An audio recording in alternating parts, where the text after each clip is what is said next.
안녕하십니까? 안녕하세요. 네, 저는 어릴 때부터 시력이 좋았습니다.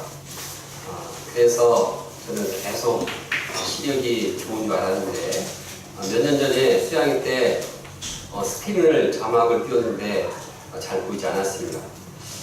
자막이 크게 글씨가 큰가 보다 생각했는데 그 옆에 있는 안경을 집어서 싹 썼는데 글자가 선명하게 보였습니다. 그래서 나도 이제 눈에 뭔가 문제가 생겼구나 하는 것을 깨닫게 되었습니다. 오늘 본문을 보면서 제 마음에 재림의 예수님이 선명하게 이렇게 오지 않은 것을 보고 내 영적인 눈에 문제가 있구나 하는 것을 깨닫게 되었습니다. 제 마음에 재림의 예수님 말하면은 요한계시록 마지막 9절에 나온 것처럼 시옵소서 내가 속히 오리라 이 마음이 막 살아나야 되는데 좀 이러한 이 영적인 시야가 없는 것을 보고 이 심령을 새롭게 해야겠다 생각을 하게 되었습니다. 말씀에 안경을 낄 때 우리가 재림의 예수님을 확실하고 선명하게 볼 것을 믿습니다. 우리가 말씀을 깊이 영접하고 또 그 말씀의 안경을 벗지 않고 세상 가운데서도 살면서 재림의 예수님, 미래에 우리 가운데 영광으로 오실 예수님을 소망하며 살기를 원합니다. 손장원 목사님이 뜬 구름만 봐도 예수님 오시는 그런 모습을 바라봤다고 합니다. 우리가 이처럼 재림의 예수님을 소망하며 살아가기를 원합니다. 또한 이러한 재림의 예수님을 준비하며 기다리면서 우리가 어떤 자세를 가지고 또 무엇을 해야 할 것인지 깊이 깨닫기를 원합니다. 첫째, 돌 하나도 남지 않고 무너뜨려지리라. 예수님께서 성전을 떠나실 때였습니다. 제자 중 하나가 성전을 보면서 예수님께 말했습니다. 선생님, 저거 보십시오. 저 돌들이 어떠하며 저 건축물들 얼마나 웅장하고 볼만합니까? 아주 제자들은 그냥 이 성전의 건축물의 화려함과 웅장함 이것에 그냥 감탄하면서 얘기를 했습니다. 이 성전은 헤롯 대왕이 BC 20년부터 AD 64년까지 84년간에 걸쳐서 지은 성전이었습니다. 유대인들의 환심을 사기 위해서 엄청난 이 공사를 해서 드렸습니다. 그래서 히브리 문화의 금자탑이다. 당시 최첨단 기술 이 건축술을 활용해서 이룬 이러한 건축물이었습니다.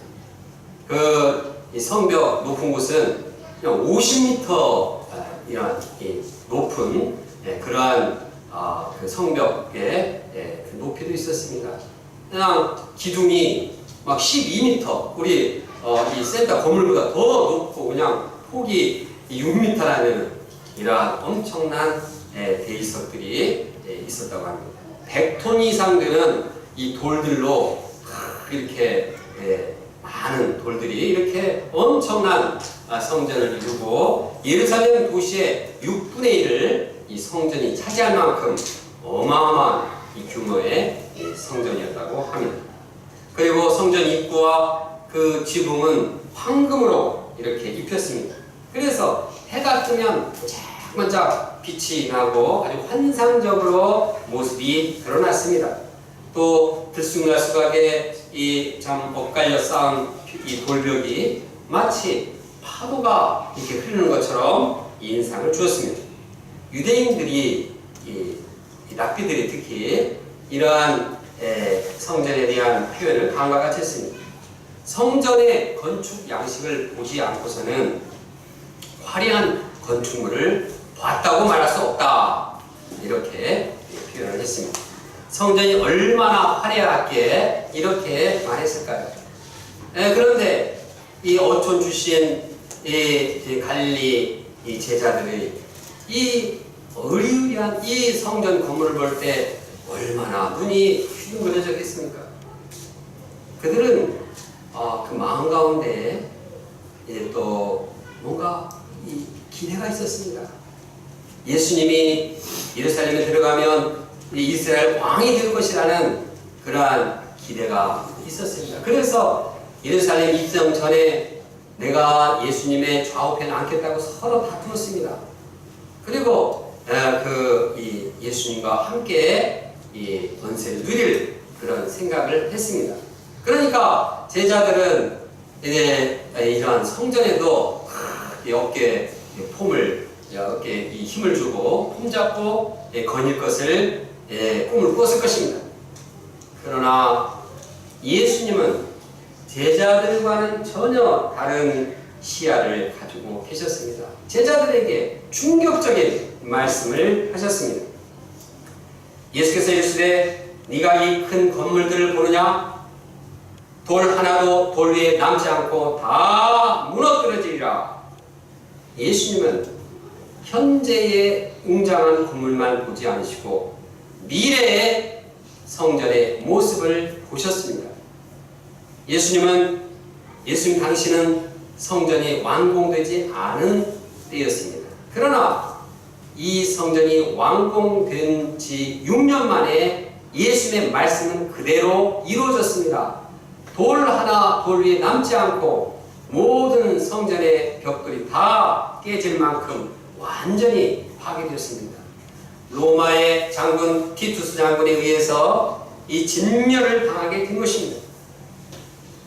이것이 예수님이 정확히 미래를 보는 성전에 대한 눈이었습니다. 우리는 이 사건을 통해서 무엇을 배우고 무엇을 생각해야 할까요? 요즘 사람들은 4차 산업혁명으로 인해서 이제 참 변화될 것에 대한 관심이 많이 집중되어 있습니다. 로봇이나 또 인공지능이나 생명과학을 통해서 실제와 가상이 서로 통합이 됩니다. 그래서 사물을 자동적으로, 지능적으로 또 제어하는 시대가 왔습니다. 첨단 정보통신 기술이 경제, 사회 전반에 융합되어 혁신적인 변화를 나타냅니다. 예를 들어서 자동차를 직접 운전하지 않고 그냥 버튼만 누르면 목적지에 도착하게 됩니다.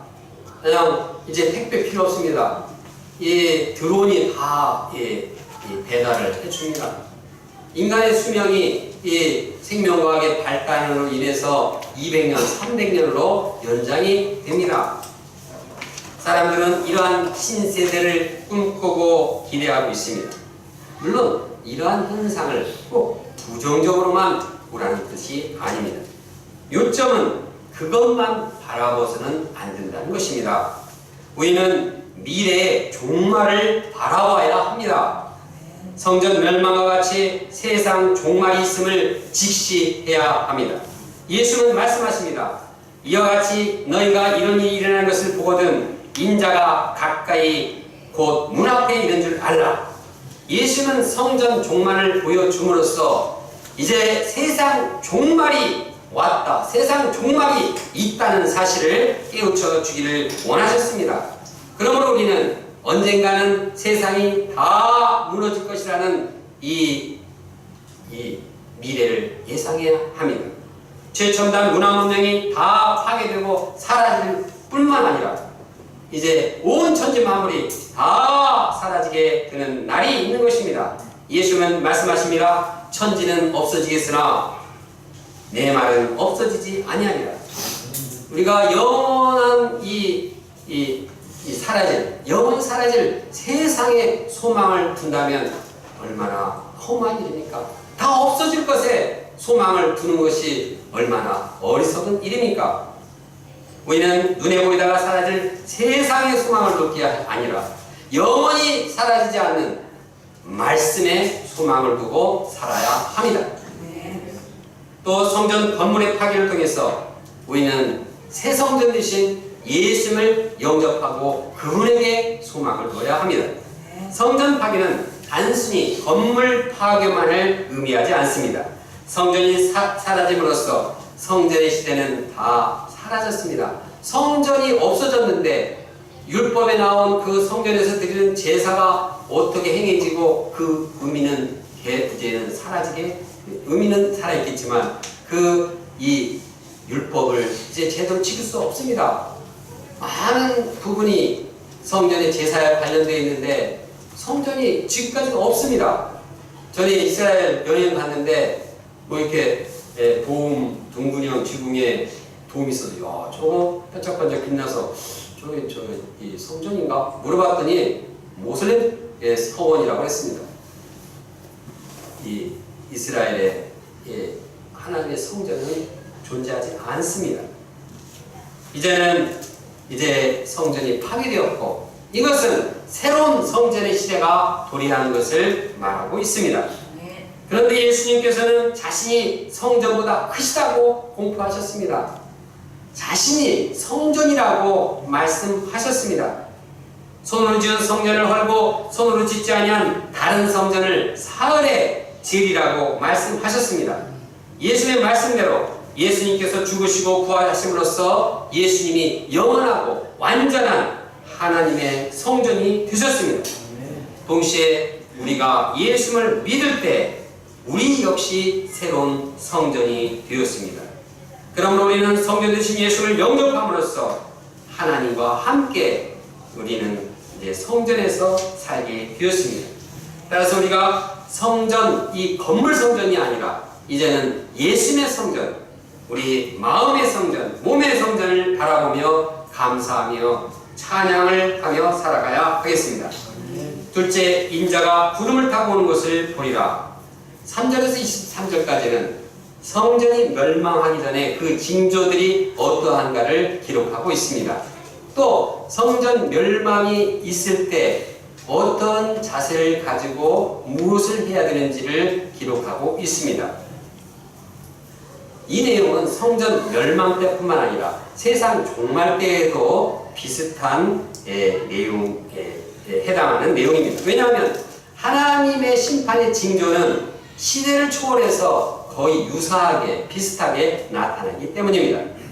시간 관계상 예루살렘 성전 멸망에 대한 내용은 생략하고 24절부터 나오는 세상 종말에 대한 내용을 보겠습니다.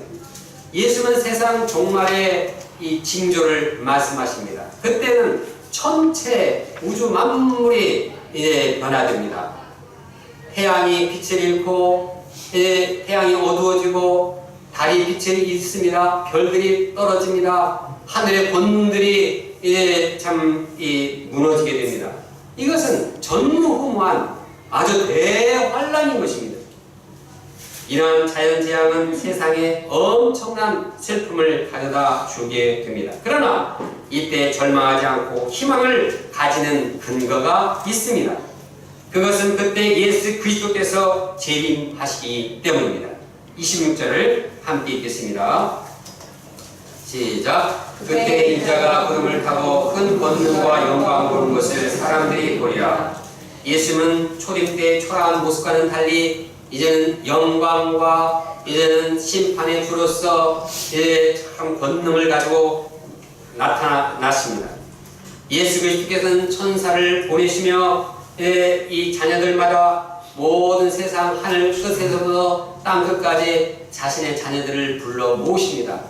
불러 모으신 자녀들을 축복하시고 그들 가운데 이제 영원한 생명을 주시고 왕 노릇을 함께 하십니다. 거기에는 이 인도하시는 이 하나님 나라에는 고통과 수고와 고난이 없습니다. 상처도 없습니다. 사망도 없고 애통도 없습니다. 주님의 구원으로 인해 사랑과 은혜가 넘치고 감사 찬양이 넘치게 됩니다. 우리는 하나님과 함께 영원토록 왕노릇하게 될 것입니다. 이것이 우리가 궁극적으로 갖는 소망입니다. 우리가 예수 그리스도의 재림을 확신할 때 현재 우리의 삶에 어떤 영향을 끼치게 됩니까? 미래의 확신이 현재를 이끌어 갑니다.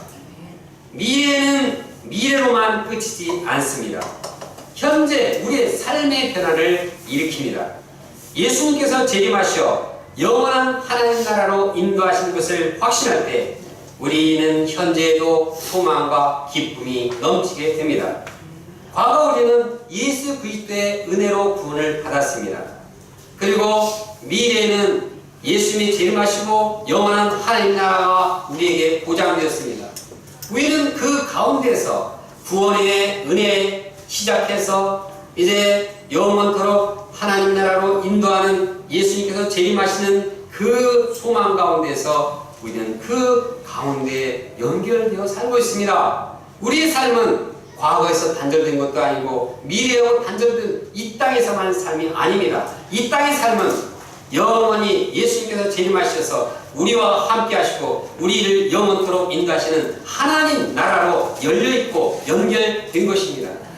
우리가 이러한 연결된 미래의 확신, 연결된 영광스러운 하나님 나라를 이 땅에 영접할 때 우리는 이 땅에서도 의미 있고 이 땅에서도 힘차게 살아갈 수가 있습니다. 우리의 소망은 이 땅이 아니고 재림으로 인하여서 그분이 인도하실 영원한 하나님 나라입니다. 문제는 신자들이 예수님의 재림과 영원한 하나님 나라의 소망을 갖지 못하는 것입니다. 이 땅에, 이 세상에, 이 현실에 눈을 고정시키는 것입니다. 특히 경제적으로 부유할 때 신자들은 예수님 재림보다도 이 땅에서 좀 더 이렇게 풍요롭게 살면 좋겠다. 예수님 좀 나중에 오세요. 그러면서 이 땅에 안착하고자 합니다. 영원한 하나님에 대한 소망을 점점 잃어버리게 됩니다. 그때 우리 영혼은 피폐해지고 우리 영혼은 메마르게 됩니다. 삶의 권태와 회유로 인해서 우리는 무엇을 하든지 간에 무기력한 삶에 빠지게 됩니다. 이 땅이 주는 소망은 우리에게 궁극적인 영원한 소망이 아니기 때문에 그것이 한계이고 비극이 된 것입니다. 세상의 소망은 우리를 실망하게 하고 우리를 황폐하게 합니다. 영원한 방향에 이한 영원한 궁극적인 방향이 없기 때문에 우리가 혼란에 빠지게 되고 방향을 잃게 되는 것입니다. 세상의 소망은 진정한 우리의 소망이 될 수 없습니다. 그러나 우리가 예수님의 재림과 영원한 하나님 나라를 확신하고 살 때 어떻게 됩니까? 현재 삶이 하나님 나라의 은혜와 소망으로 넘치게 됩니다. 의미 있는 삶, 위대한 삶을 살게 됩니다. 유명한 문학가 C.S. 루이스는 2000년 기독교 역사를 살펴본 후에 결론을 다음과 같이 내렸습니다. 역사를 공부해보면 현재의 세상을 위해서 가장 많은 일을 했던 그리스도인들은 다음 세상에 대해서 가장 많이 생각했던 사람들이었습니다. 우리가 이 세상에서 무기력한 삶을 사는 이유는 다음 세상에 대해서 거의 생각하지 않기 때문입니다. 하나님 나라를 겨냥하고 소망을 가질 때 하나님 나라를 얻을 뿐만 아니라 이 땅에서도 이제 은혜를 덤으로 얻게 됩니다. 그러나 이 땅을 겨냥하고 이 땅을 겨냥하고 살면 아무것도 얻지 못할 것입니다. 미래의 소망을 가지고 어려움을 극복한 한 예를 생각해 봅니다. 독일 신학자 위르겐 몰트만이라는 사람은 2차 세계대전에 독일군에 징집되어서 전쟁에 나갔습니다. 그런데 영국군에게 포로로 잡혔습니다. 포로 생활 3년 동안 하다 보니까 너무나 힘들고 지치고 고문과 이 어두운 이 지하 감옥에서 이 절망에 빠지게 되었습니다. 그러나 그가 말씀을 통해 미래의 소망을 발견했습니다. 그는 미래에 대한 소망을 이 하나님의 약속을 가지고 소망을 갖게 되었습니다. 그 소망은 그의 삶을 지탱해주는 원동력이 되었습니다. 후일에 그는 자신의 역작인 희망의 신학을 출간했습니다. 그는 종말에 이루어질 소망은 삶을 변혁시키는 힘을 제공해 줄 것이라고 역설했습니다. 이처럼 우리가 예수님의 재림, 미래의 하나님 나라의 확신을 가질 때 인생의 위기 속에서도 포기하지 않고 위대한 이 일에 도전하게 되는 것입니다. 예를 들어 우리가 롤러코스터를 탈 때 여기 스릴이 있습니다. 아주 스릴 만점입니다. 아주 그냥 그 높은 곳에서 그냥 슉 내려갈 때 그냥 막 오싹오싹합니다. 그래서 괴성을 지르고 눈물을 흘립니다. 그러면서도 더 빠른 거 없나? 더 높은 곳에서 그냥 확 이게 세계 어떤 사람은 막 다른 나라에 가서도 그걸 즐기려고 비행기 타고 즐기는 사람도 있습니다. 그들이 그렇게 즐기는 이유는 스릴이 있지만 죽지 않기 때문입니다. 우리 인생이 롤러코스터와 같이 위기는 있지만 두려워하지 않는 이유가 있습니다. 그것은 우리에게 예수님의 재림, 하나님 나라의 소망이 보장되기 때문입니다. 우리가 불신의 세상 가운데 살 때, 믿음으로 살 때 얼마나 어려움과 위기가 많습니까? 믿음으로 이제 끝까지 타협하지 않을 때 얼마나 위기가 있고, 또 직장에서나 캠퍼스에서나 대인관계에서 어려움이 있습니까? 그러나 믿음으로 이제 도전할 때 우리는 이 믿음의 궤도를 따라서 인생의 롤러코스터를 즐길 수가 있습니다. 우리가 가을 하늘의 높은 이 뜬 구름을 보면서 예수님의 재림과 영원한 하나님 나라를 확신하고 소망이 충만한 삶을 살기를 간절히 원합니다. 셋째, 깨어있으라. 예수님은 세상 종말을 무화과나무 비유에 들어서 설명하십니다. 사람들은 무화과나무의 가지가 연해지고 잎사귀를 내면 여름이 가까운 줄 압니다. 왜냐하면 무화과나무는 계절 변화가 분명하고 이제 잎이 나고 열매가 자라는 현상이 분명하기 때문입니다. 이처럼 예수님은 이러한 일이 일어나는 것을 보거든 인자가 문 앞에 이른 줄을 알라고 말씀하십니다. 여기서 이러한 일은 예루살렘 멸망을 말합니다. 즉 예루살렘 멸망을 보면 우리는 이미 예루살렘 멸망한 것을 보았습니다. 이렇게 예루살렘 멸망을 통해서 우리가 직시할 것은 이 예루살렘 이 성전, 웅장한 성전이 영원토록 무너지지 않을 것 같지만 다 파괴된 것처럼 이 땅, 세상의 종말이 올 것이라는 것을 알아야 한다는 것입니다.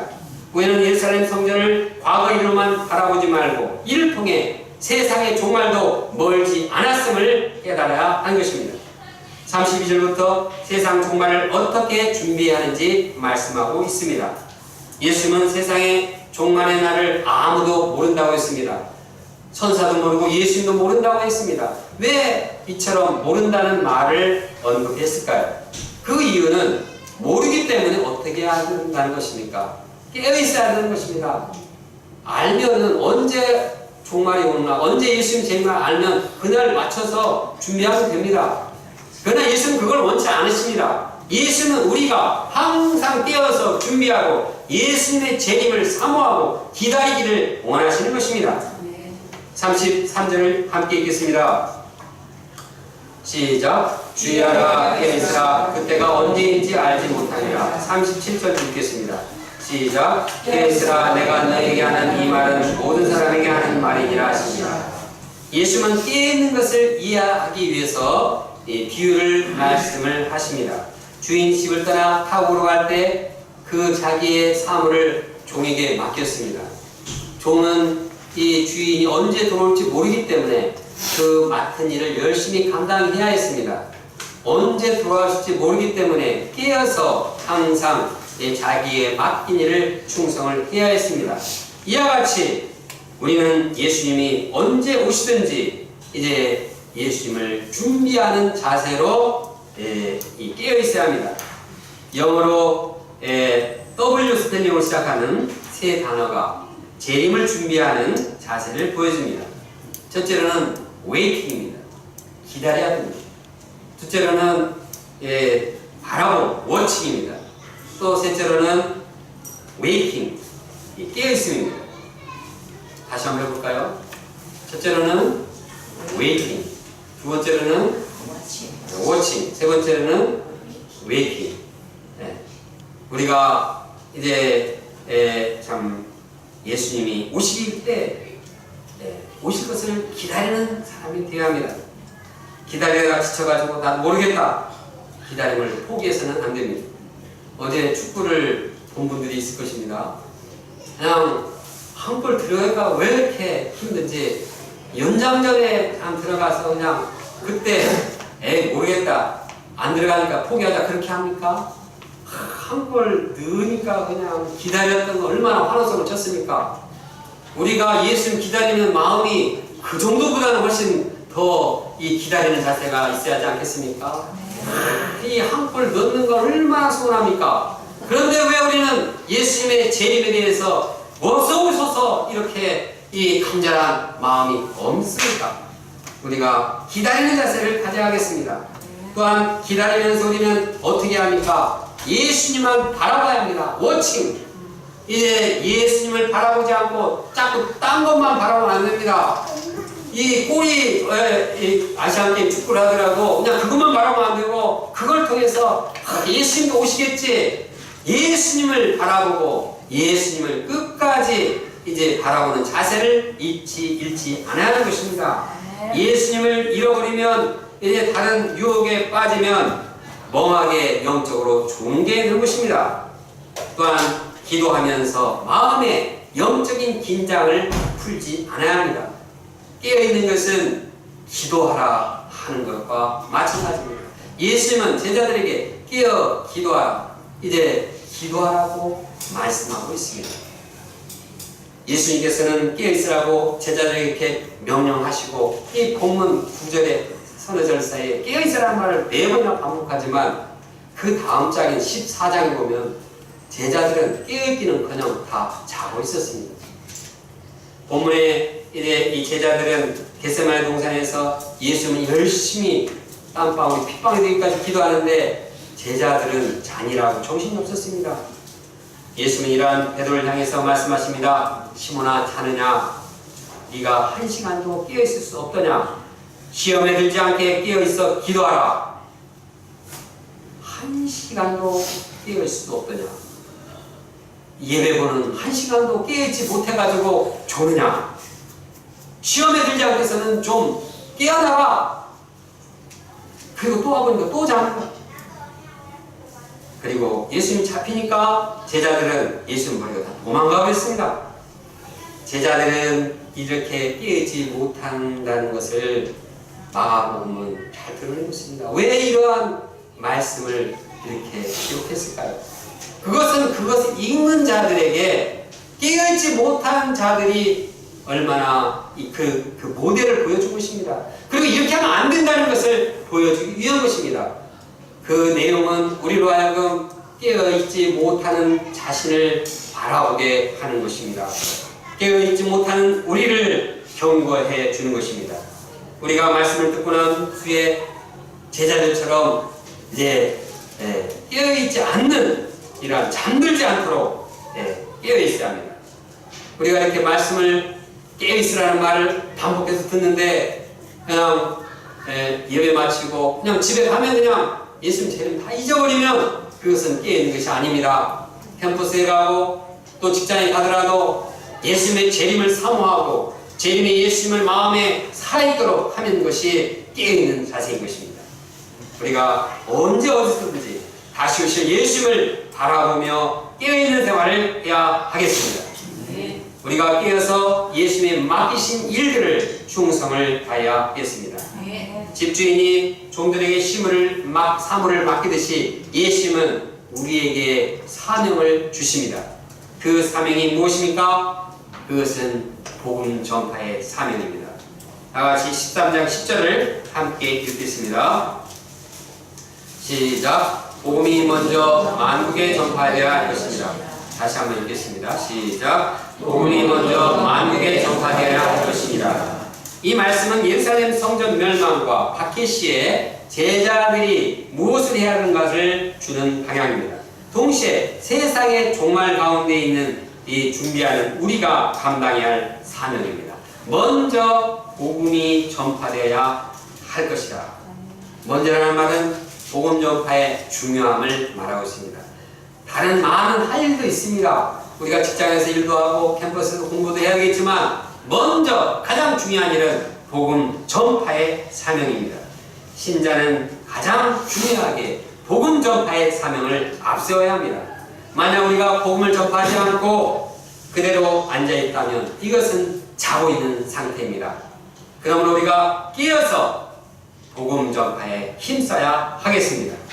본문을 정리합니다. 제자들은 성전의 웅장하고 아름다운 모습을 보면서 감탄했습니다. 그러나 예수님께서는 성전 파괴를 이어냈습니다. 그러므로 우리가 눈에 보이는 성전보다도 영원하고 이 완전한 성전이신 예수님과 그분의 말씀을 바라보고 소망을 두어야 하겠습니다. 예수님의 재림을 확신하면서 현재의 소망 가운데 힘차게 도전하는 인생을 살아야 하겠습니다. 예수님의 재림을 준비하면서 영적으로 끼어서 복음을 전파해야 하겠습니다. 다같이 37절 말씀을 함께 읽겠습니다. 시작. 깨어있으라, 내가 너에게 하는 이 말은 모든 사람에게 하는 말이니라 하십니다. 기도하겠습니다.